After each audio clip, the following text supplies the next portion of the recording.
Bienvenue sur l'émission Constellation, qui se propose d'explorer en votre compagnie les arcanes stellaires et diamantins où nous conduit la poésie de tout temps et de tout lieu.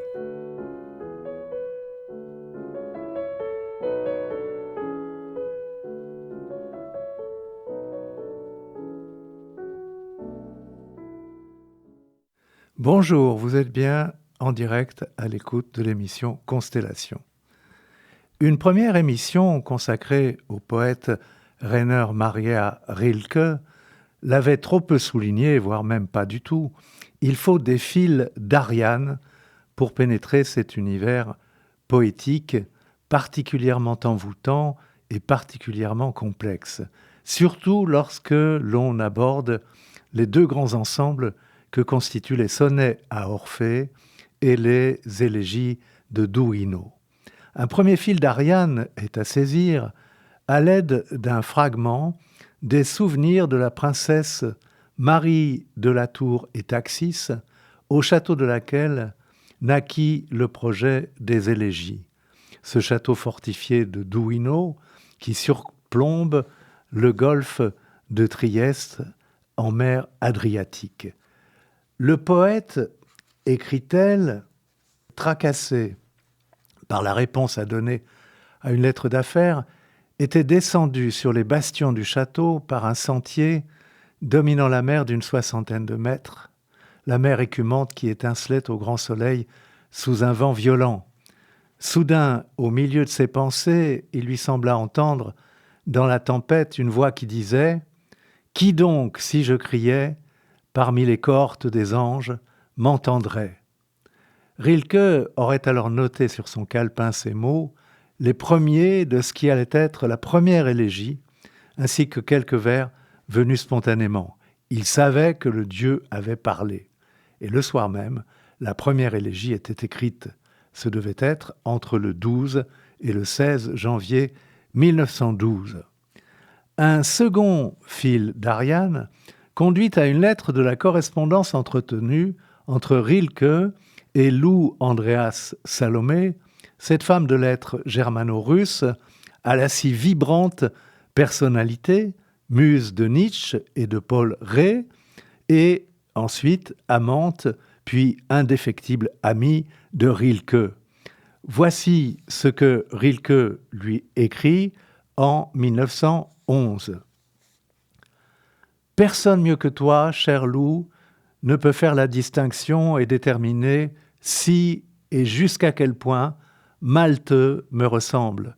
Si dans ce livre, ce personnage en partie fait de mes dangers, sombre pour m'épargner en quelque sorte de sombrer moi-même, ou si ces cahiers seuls m'ont enfin permis d'être pris dans le courant qui m'entraînera loin au-delà. Peux-tu comprendre qu'après ce livre, je me suis fait l'effet d'un survivant, livré au désarroi le plus profond, désœuvré, incapable d'œuvrer, jamais plus. » Le personnage de Malteux, ici évoqué, renvoie au texte de Rilke intitulé « Les cahiers de Malte Loritz Brigge », un texte inclassable quant à son genre littéraire, cahier, journal, confession, lettre à un ami, divagation historique, politique, religieuse, généalogie de l'imaginaire familial, introspection pré-psychanalytique. Ce texte est tout cela. Ce texte si troublant, si bouleversant, et à mes yeux tout aussi essentiel que le livre de l'intranquillité de Fernando Pessoa, forme le substrat sans la lecture duquel les élégies ne sauraient être comprises. Comprises, il se peut que parfois demeurer prisonnier du labyrinthe poétique soit synonyme de salvation.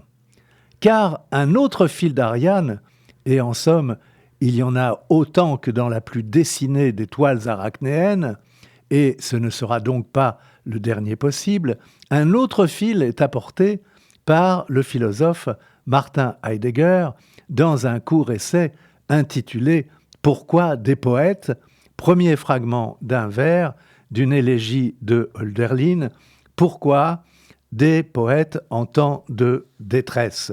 Voici ce que Heidegger affirme.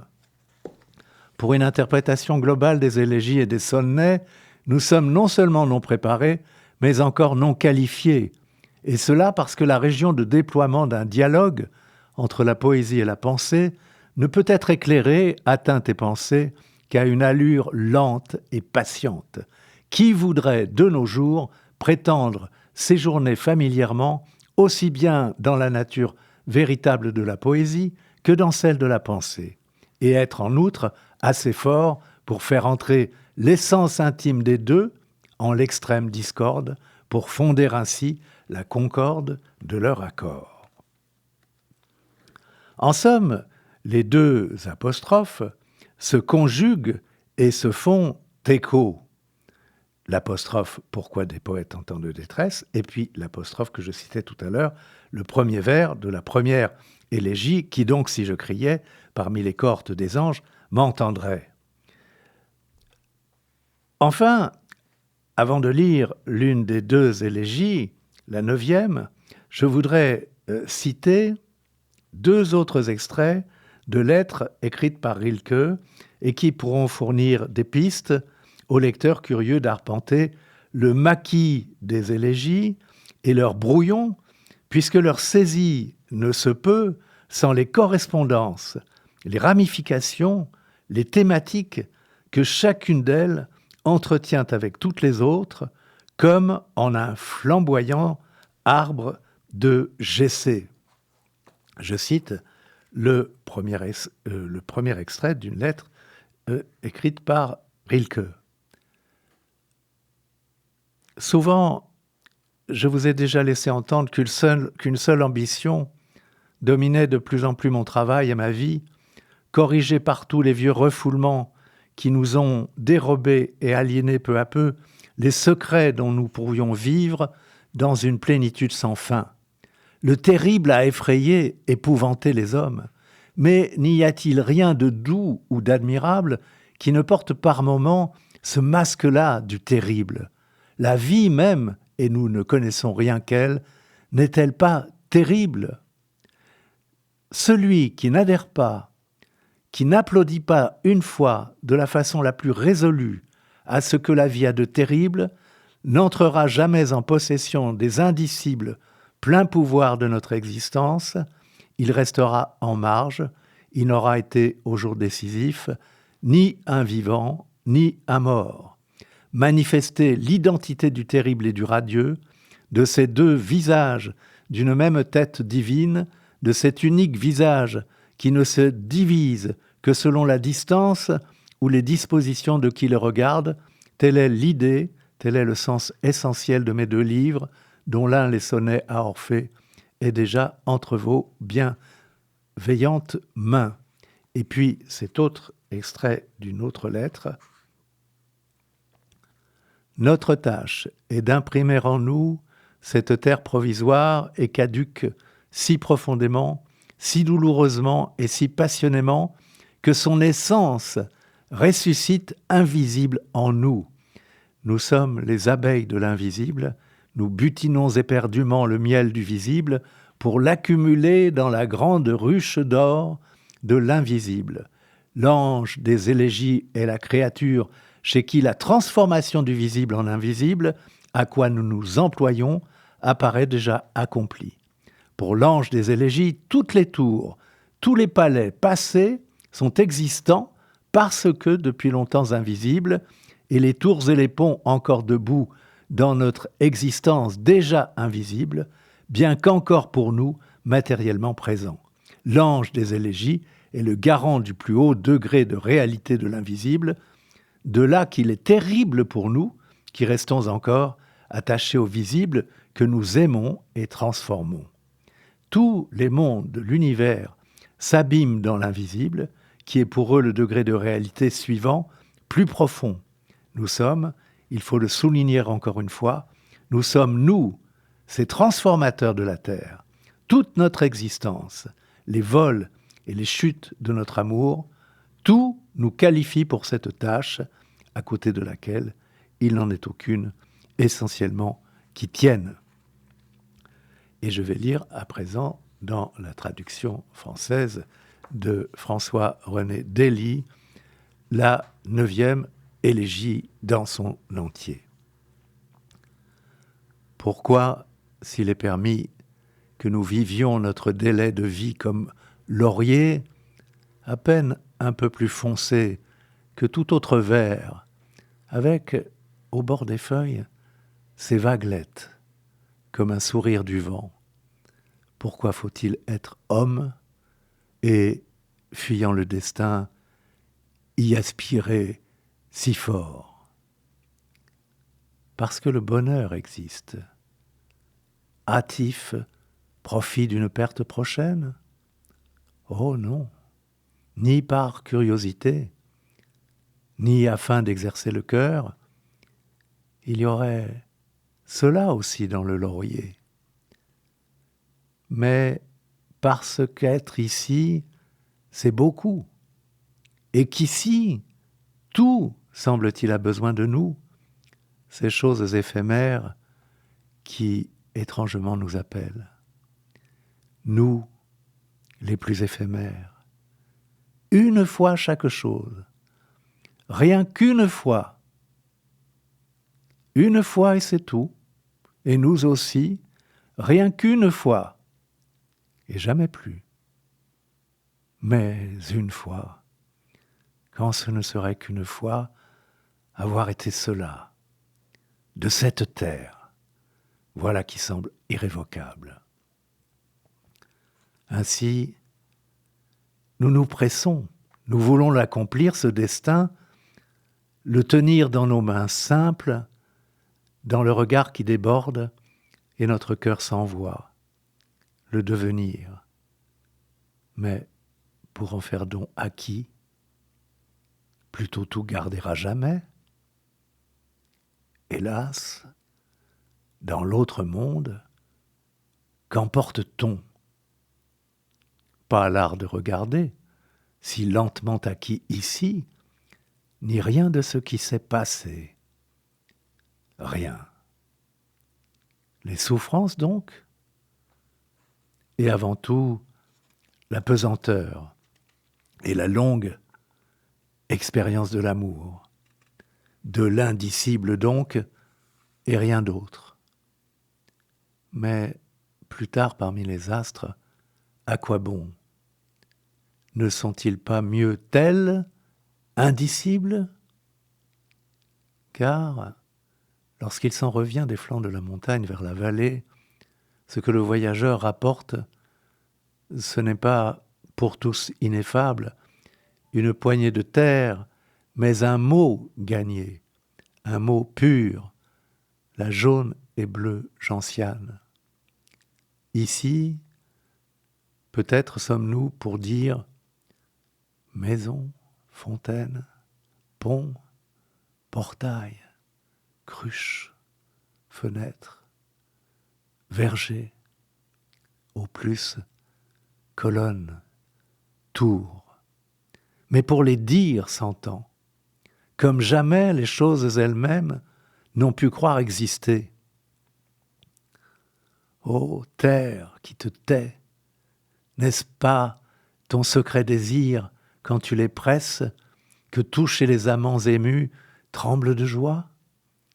Un seuil, qu'est-ce pour deux amants que de l'user un peu plus, eux aussi, ce seuil ancien de leur propre porte, après ceux qui les ont précédés, avant ceux qui viendront, légèrement.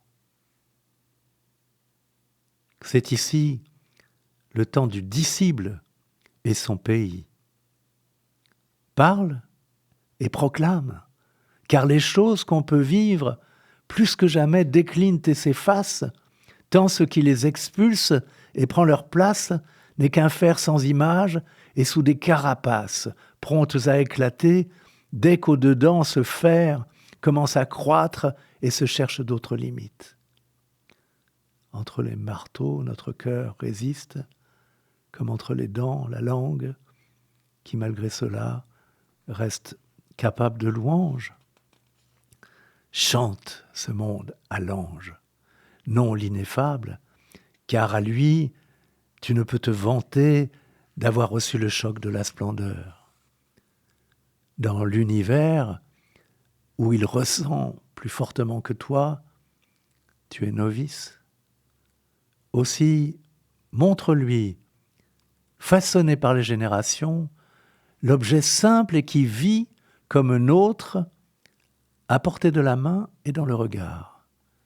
Dis-lui les choses, qu'il s'en étonne, comme toi face au cordier de Rome, au potier des bords du Nil.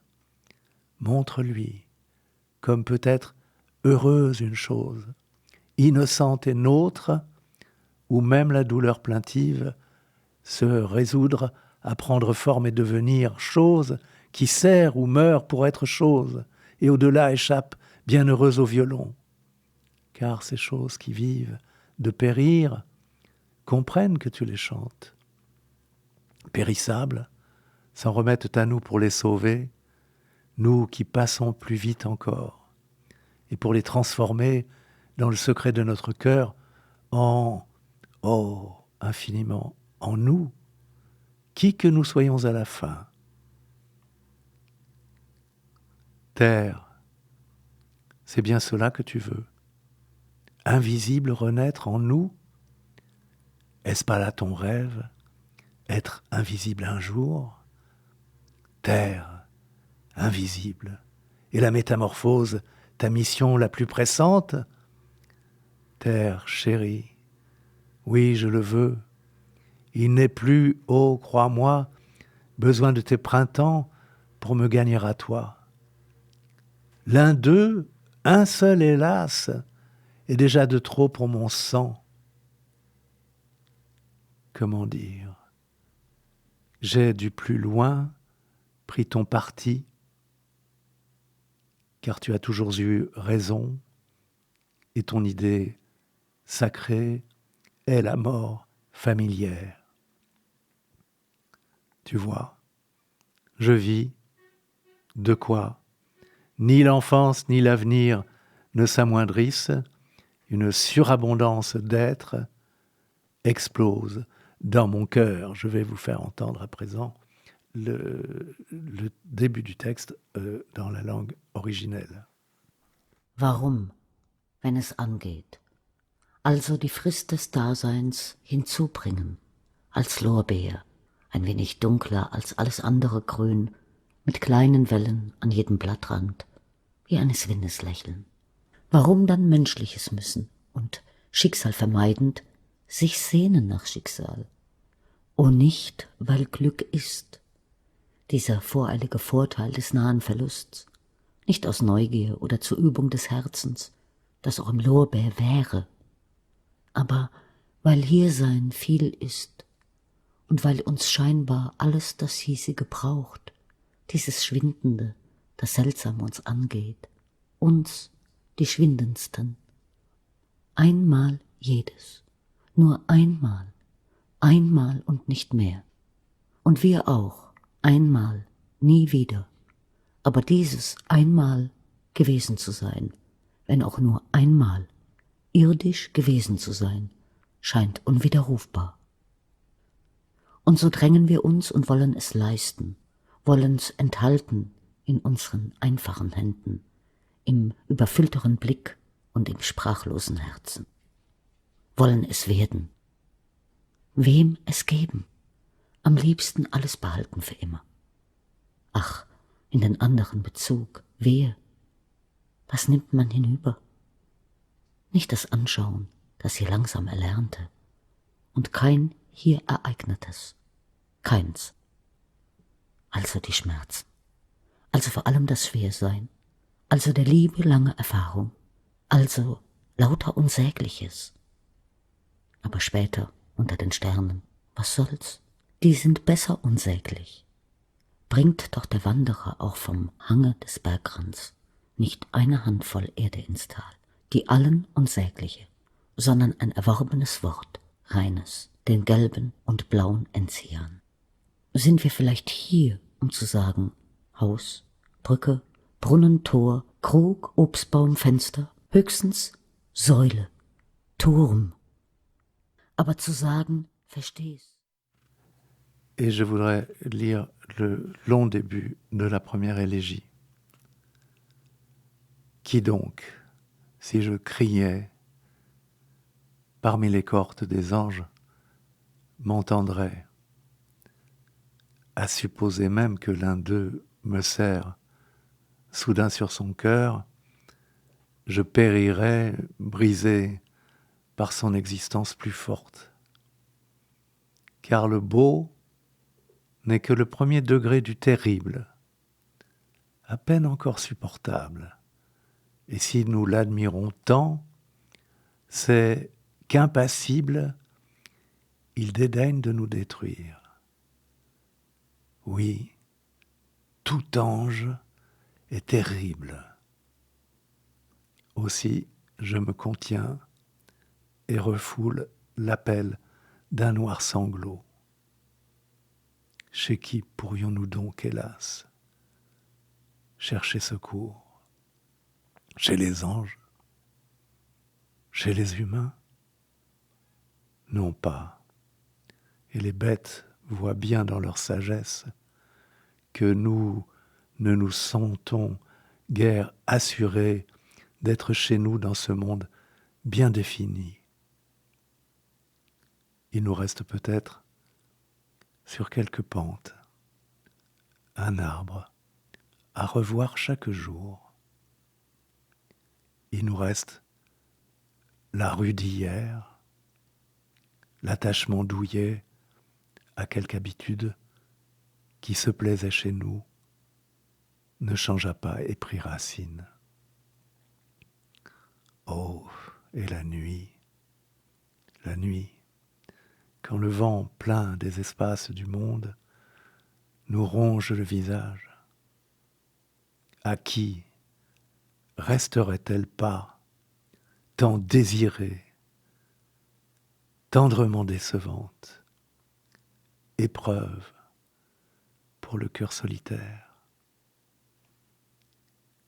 Aux amants peut-elle être plus légère? Ils ne font, hélas, que se cacher l'un à l'autre leur sort. Ne le savais-tu pas encore? Largue le vide hors de tes bras, vers les espaces ouverts à notre souffle, et les oiseaux peut-être sentiront d'un vol plus intime l'air plus vaste.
Au cours de cette émission, vous avez pu entendre un extrait, un long extrait de la 9e élégie de Rilke, dite par une comédienne en allemand. Je voulais faire cela parce que, par exemple, Vladimir Jankélévitch, un autre philosophe, a voulu, au lendemain de la guerre, ne plus jamais ouvrir un texte écrit en allemand, ni même ne plus jamais écouter un compositeur allemand. On peut comprendre pourquoi, mais bon, moi je tiens par-dessus tout à faire entendre la musicalité de la langue allemande. Et puis aussi la musique allemande, puisque vous avez pu entendre l'Andante sostenuto de la 21e sonate de Schubert, Deutsch 960.